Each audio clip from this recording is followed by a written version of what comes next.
ওকে, আমরা চলে আসছি। আমরা একটু ব্রাউজারটা ওপেন করে নিলাম। তো এইবার আমরা যে কাজটা করব খুবই গুরুত্বপূর্ণ, একটা গুগল ফর্ম আমরা রেডি করব। তো গুগল ফর্ম রেডি করার জন্য আমাকে প্রথম যে কাজটা করতে, যেহেতু এর এক্সটেনশন এখানে বলে দেওয়া আছে, গুগল ড্রাইভে একটা ফোল্ডার ক্রিয়েট করে সেই ফোল্ডারের মধ্যে আমাকে ফর্মটা ক্রিয়েট করতে হবে। গুগল যদি আমাকে বলে যে ডাইরেক্ট ফর্ম আপনি করতে পারেন, সেই ক্ষেত্রে আমরা আমাদের গুগল ড্রাইভে কোনো ফোল্ডার নেওয়ার দরকার নাই, ডিরেক্ট আমরা এখান থেকে গুগল অ্যাপস থেকে আমরা চলে যাব। গুগল ফর্মের নিচের দিকে গেলে আমরা গুগল ফর্ম পাবো, এখান থেকে নিয়ে নিব। আর যদি বলে যে না গুগল ড্রাইভ করে করতে হবে, তাহলে ড্রাইভে আসলাম, ড্রাইভে এসে নিউয়ে ক্লিক দিব, দিয়ে নিউ ফোল্ডারে ক্লিক দিব। এরপরে এটাকে বলে দিচ্ছি NSDA, ফোল্ডারের নাম যেটা থাকবে আর কি, থাকতে পারে, NSDA দিলাম। এরপরে ক্রিয়েটে ক্লিক দিলাম, এরপরে ফোল্ডারটা ক্রিয়েট হলো। ফোল্ডারটা ক্রিয়েট হওয়ার পরে ফোল্ডারটা আমরা ওপেন করব।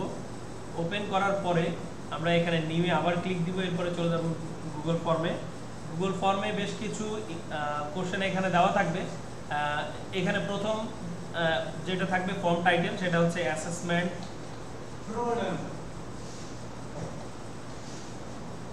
On computer operation. এরপরে আসলাম এখানে, এটা হচ্ছে ফর্মের নামটা। ফর্মের নামটা বলে দিবে আপনার রেজিস্ট্রেশন নাম্বার অ্যান্ড আপনার নেম। রেজিস্ট্রেশন নাম্বার দিয়ে দিলাম এখানে, এর সাথে দিয়ে দিলাম হচ্ছে ডট ডট ডট দিয়ে আপনার নেমটা দিয়ে দিলাম, নেম। ওকে, এরপরে হচ্ছে এখানে একটা ফাইলের ডেসক্রিপশন, মানে এই ফর্মের ডেসক্রিপশন থাকবে, তার আগে একটা সাবটাইটেল থাকবে। তো সাবটাইটেলটা আমরা বলে দিলাম NSC, মানে ন্যাশনাল স্কিল সার্টিফিকেট, এটা হচ্ছে লেভেল 3। আচ্ছা, এর নিচে আরো কিছু ইনফরমেশন থাকতে পারে, বলে দিলাম this form is use to only for something something. This is used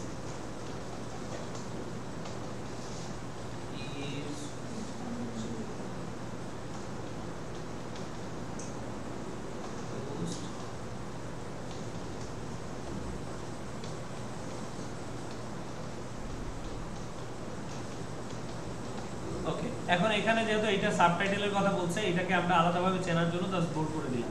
আর কোশ্চেনগুলো কি কি থাকবে, এখানে কোশ্চেন বলে দিলাম। প্রথমে একটা নেম বলে দিলাম, এই নেমটা শর্ট অ্যান্সার অ্যান্ড নেমটা অবশ্যই রিকোয়ার্ড থাকবে, নেমটা দিতেই হবে। এরপর আমরা এটাকে ডুপ্লিকেট করে নিলাম। আমরা ডুপ্লিকেট না করলে আমরা এখান থেকে অ্যাড কোশ্চেন দিয়েও করতে পারি। তো এইটাকে আমরা বলে দিলাম ইমেইল। আচ্ছা, ইমেইলটা এখানে শর্ট অ্যান্সারই থাকবে, জাস্ট আমরা এখানে 3 ডটে গিয়ে ভ্যালিডেশনে গিয়ে রেসপন্স ভ্যালিডেশনে চলে আসলাম। এখানে এটাকে বলে দিলাম টেক্সট, এখানে কন্টেন্ট, এখানে বলে দিলাম @, যদি বলে ইয়াহু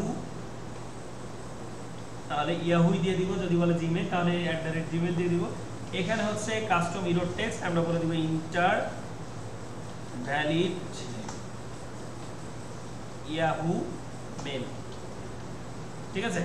আচ্ছা, এরপরে আমরা নতুন করে আরো একটা নিচ্ছি, সেটাকে বলে দিলাম মোবাইল নাম্বার। তো মোবাইলটা অবশ্যই নাম্বার হবে, তো এখানে টেক্সট হবে না, টেক্সটটাকে আমরা করে দিচ্ছি হচ্ছে নাম্বার। এরপরে এইটা গ্রেটার দেন হবে না, এইটাকে বলে দিচ্ছি আমরা বিটুইন। এরপর আমরা এখানে mobile number, Bangladeshi mobile number series শুরু হচ্ছে 013 দিয়ে। এরপরে বাকি আমি 8টা শূন্য বসায় দিব।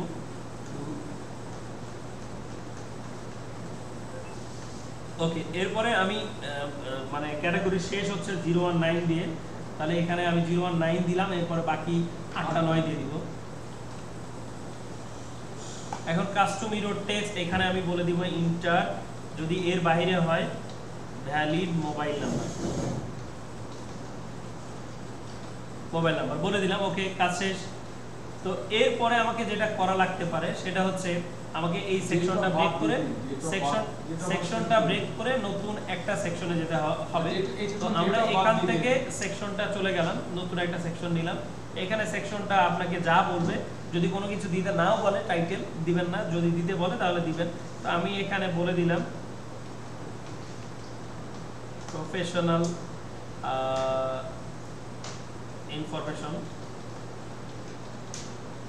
ওকে, এখানে আমি ডেসক্রিপশন আর কিছু দিলাম না, এখানে এসে আমি অ্যাড কোশ্চেনে ক্লিক দিয়ে আমি এখানে কোশ্চেন অ্যাড করে দিচ্ছি। এখানে প্রথম বলে দিল হচ্ছে অকুপেশন।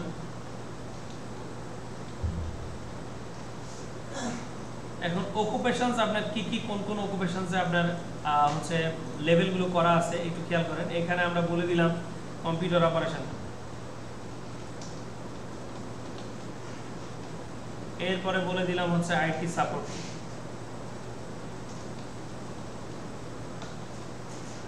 এরপরে বলে দিলাম ইআইএম, এরপরে বলে দিলাম প্লাম্বিং, এরপরে বলে দিলাম হচ্ছে গ্রাফিক ডিজাইন। ওকে, এরকম অনেকগুলো দিতে পারবো। তবে এই জায়গায় আমাদের কিছু কন্ডিশন দিয়ে দিবে।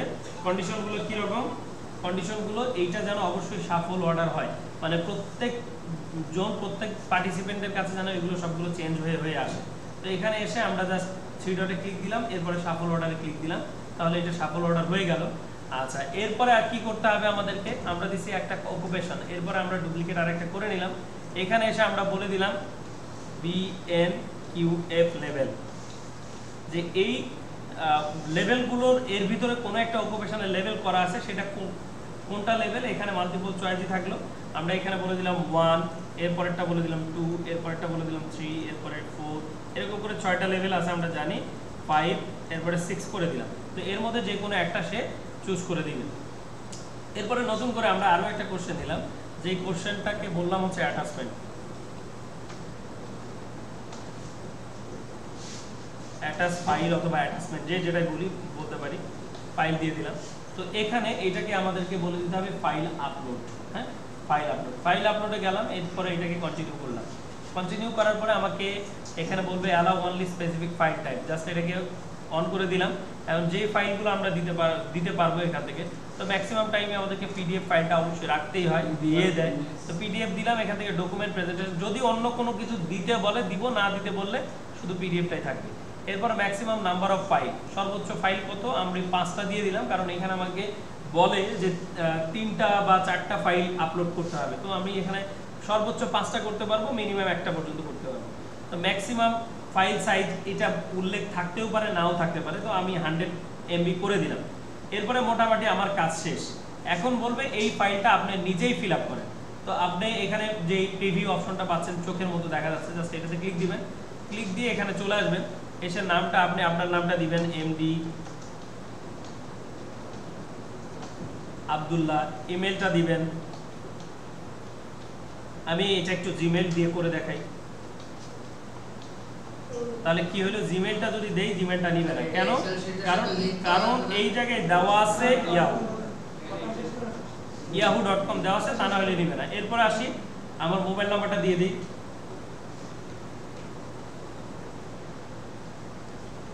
ওকে, মোবাইল নাম্বারটা দিলাম। যদি একটা কম দেই, এটা খেয়াল করি, কম দিলে নেবে না। দিলাম, ঠিকঠাক, ওকে, এইবার কোনো সমস্যা নেই। এরপরে সেকশনটাকে আমি নেক্সট করে ফিল আপ করে ফেললাম। এরপরে আমাকে বললো এটা প্রফেশনাল ইনফরমেশন কি, আমি এখান থেকে বলে দিলাম কম্পিউটার অপারেশন। এরপরে এখানে আমার লেভেল কোনটা, লেভেলগুলো এখানে এলোমেলো করে চলে আসছে, দেখেন এখানে এইটা কিন্তু ওই যে সাফল অর্ডার এইটাতেও আছে, কিন্তু এটাতে সাফল অর্ডার থাকবে না, তুলে দিব আমরা একটু পরে। তো এখান থেকে লেভেল বলে দিলাম 3। এরপরে অ্যাটাচ ফাইল, এখান থেকে আমাদেরকে বলে দিবে যে আপনি ফাইলগুলো অ্যাটাচ করে দেন। তো প্রথমে আমরা যে কাজটা করছি একটু খেয়াল করেন, এখান থেকে আপনাদেরকে বলতে পারে যে একটা পিডিএফ ফাইল আপনি হচ্ছে এখানে অ্যাড করে দিবেন। তো পিডিএফ ফাইল ডাউনলোড লিখে আমি সার্চ করব। তো সার্চ করার পরে এখানে ফাইল এক্সাম্পল ডাউনলোড যেটা আছে, এই ফাইলটাতে ঢুকলে এর ভিতরে দেখবেন যে মোটামুটি বেশ কিছু ফাইল আছে। এর মধ্যে থেকে বড় যে ফাইলটা, সেই ফাইলটা নিয়ে নেবেন। অলরেডি আমি নিয়ে নিয়েছি। তো এখন আপনি এই ফাইল এক্সাম্পলের এই ফাইলটাকে ধরে আপনি সিঙ্গেল পেজ করে নেবেন। কিভাবে করে নেবেন আমরা একটু এখান থেকে দেখে নিই। পিডিএফটা ওপেন করলাম, কন্ট্রোল পি দিলাম। কন্ট্রোল পি দেওয়ার পরে এইটা প্রিন্ট সেগমেন্টে চলে যাবে। এখান থেকে জাস্ট আপনি পেজ নাম্বারটা সিলেক্ট করে দিবেন 1, কারণ আপনার 1 নাম্বার পেজটাই আপনি এখান থেকে প্রিন্ট করবেন আর কি, মানে পিডিএফ করে রেখে দিবেন। এরপরে আপনি এটাকে প্রিন্ট যদি দেন, এটা প্রিন্ট হচ্ছে। কোথায় রাখবেন, কোথায়, ডেস্কটপে। এটার ফাইলের নামও দিলাম 1। ওকে, এরপরে আপনি আবার এখানে কন্ট্রোল পি দিয়ে চলে আসবেন। এখানে কন্ট্রোল পি দিলেন, আবার এখানে আসলেন, এখানে পেজ নাম্বারটা এখানে বলে দিবেন হচ্ছে 2। এরপরে এটাকে আবার প্রিন্টে ক্লিক দিবেন, সেম লোকেশনে এইটার ফাইলের নাম দিবেন 2। এরপরে আবার কন্ট্রোল পি দিবেন 3rd টাইম, এটাকে বললেন পেজ নাম্বার 3। এরপরে প্রিন্ট, এবং এখান থেকে আপনার ডকুমেন্টের ফাইলের নামটা দিবেন হচ্ছে 3। এরপরে এটাকে ক্লোজ করে দেন। এখন আপনাকে এখানে বলছে যে আপনি কি করবেন, এই জায়গাতে ফাইলগুলোকে আপলোড করবেন। আপলোডে আসেন, আপলোডে আসার পর ব্রাউজ করেন, ব্রাউজে গিয়ে আপনার এই 3টা ফাইল আপনি এখান থেকে চিনায় দেন। এই যে 1 2 3 এই ফাইলগুলোকে আপনি চিনায় দেন, ওকে দিয়ে দিলেন। এরপরে আপনাকে অবশ্যই বলবে ওই 3টা ফাইল মার্জ করে এখানে আবার দিয়ে দিবেন। তা 3টা ফাইল মার্জ করব কিভাবে, আপনি এখান থেকে চলে যাবেন হচ্ছে আবার অনলাইনে, বলবেন পিডিএফ ফাইল মার্জ, এরপরে এন্টার করবেন যে এই যে আই লাভ ইউ পিডিএফ আছে, তারপর স্মল পিডিএফ আছে, যে কোনো একটা ওপেন করলেই হবে। ওপেন করে সিলেক্ট পিডিএফ, আপনার ওই 3টা ফাইলকে আপনি সিলেক্ট করে দিবেন, এরপরে ওপেন দিবেন, এরপরে মার্জ পিডিএফ এ চাপ দিবেন, এটা মার্জ হয়ে যাবে। এরপরে অটোমেটিক এটা ডাউনলোড হওয়া শুরু করবে। ডাউনলোড একটা ক্লিক দেন, দেখেন এটা ডাউনলোড হওয়া শুরু করছে। ফাইলটির সাইজ যেহেতু খুব ছোট, খুব দ্রুতই ডাউনলোড হয়ে গেছে। এখন আপনার কাজ কি, এখানে এসে অ্যাড ফাইলে গিয়ে ব্রাউজে গিয়ে এই যে ডাউনলোডের মধ্যে সর্বশেষ যে ফাইলটা আছে এই যে 1 2 3 মার্জ 1, এটাকে আমরা এখানে দিয়ে দিলাম। আচ্ছা, এরপর আমাদের যে কাজ করতে হবে, এটা সাবমিট দিয়ে দিলাম। সাবমিট দেওয়ার সাথে সাথে আমরা একটু যদি খেয়াল করি, আমাদের মেইন যে শিট আছে এই জায়গায় রেসপন্স 1 চলে আসবে, যে একজন রেসপন্স করছে। তো এখানে যেটা এই যে অটোমেটিক চলে আসছে, এখানে আমাদেরকে যেটা একটু করতে হবে, এই যে BNFQ লেভেল, এটা কিন্তু শাফল অর্ডার হয়ে আছে। তো এটাতে আমরা ক্লিক দিলাম, ক্লিক দিয়ে এই যে এখান থেকে শাফল অর্ডারটা তুলে দিব। আর এটা যেন সিরিয়ালি থাকে 1 2 3 4 5, কিন্তু এইটার অকুপেশনটা অবশ্যই শাফল অর্ডার থাকবে। আচ্ছা, এরপরে আমাকে বলতে পারে যে শুধুমাত্র এই ফাইলটা সেন্ড করেন, তাহলে তখন আমরা সেন্ডে চলে যাব, মানে ফর্মটা সেন্ডে গিয়ে ফর্মটা যদি উনি এডিটর করে চায়, তাহলে এই যে মেইলের চেকবক্সে থাকা অবস্থায় অ্যাড এডিটরে ক্লিক দিব। এডিটরে ক্লিক দিয়ে এখানে রেস্ট্রিক্টেড থেকে এনিওয়ান উইথ দি লিঙ্ক করব। এরপরে এখানে তার মেইল অ্যাড্রেসটা দিয়ে জাস্ট ডানে ক্লিক দিয়ে দিব, অথবা এখান থেকে কপি লিঙ্ক করে নিয়ে ওইটাকে মেইলের মাধ্যমে তাকে মেইল করে দিব। তো তাহলে এটা একটা হয়ে গেল। আর যদি বলে না আমাকে ড্রাইভটাই পাঠাইতে হবে, তো আমরা এই যে এটা আমাদের ফোল্ডার, ড্রাইভের ফোল্ডার, জাস্ট এখানে এসে একটা রিলোড দিয়ে নিব যেন আমার রেসপন্স ফাইল সহ এখানে শো করে। আচ্ছা, এবার আমরা যে কাজটা করব সেটা হচ্ছে এখানে এসে ড্রাইভের পাশে NSD আমাদের যে ফোল্ডারটা তৈরি করা ছিল সেই ফোল্ডারটা দেখা যাচ্ছে। এখানে একটা ড্রপডাউন পাচ্ছি, এই ড্রপডাউনে ক্লিক দিয়ে আমরা চলে যাব শেয়ারে। শেয়ার থেকে শেয়ারে এখানে গিয়ে আমরা এটা কি করে দিতে চাই, রেস্ট্রিকশন, এখান থেকে এনিওয়ান উইথ দি লিঙ্ক। এরপরে এখান থেকে তাকে ভিউয়ার করে দিব নাকি এডিটর করে দিব, যে যেটা বলবে সেটা করে দিয়ে এখানে ওনার মেইল অ্যাড্রেসটা দিয়ে দিলে, দিয়ে এখান থেকে ডান করে দিলে আমাদের কাজ শেষ। ঠিক আছে, তো এই ফর্মটা আপনাদের কাউকে পাঠিয়ে দিচ্ছি, একটু বলেন আপনাদের কাকে পাঠিয়ে দিব, একজনের মেইল অ্যাড্রেস বলেন। 024 হ্যাঁ AUSADI@gmail.com। এরপরে আমরা জাস্ট আপনাকে সেন্ড করে দিলাম। ওকে, আপনি একটু দেখে নেবেন। মোটামুটি এই পর্যন্ত হয়ে গেলে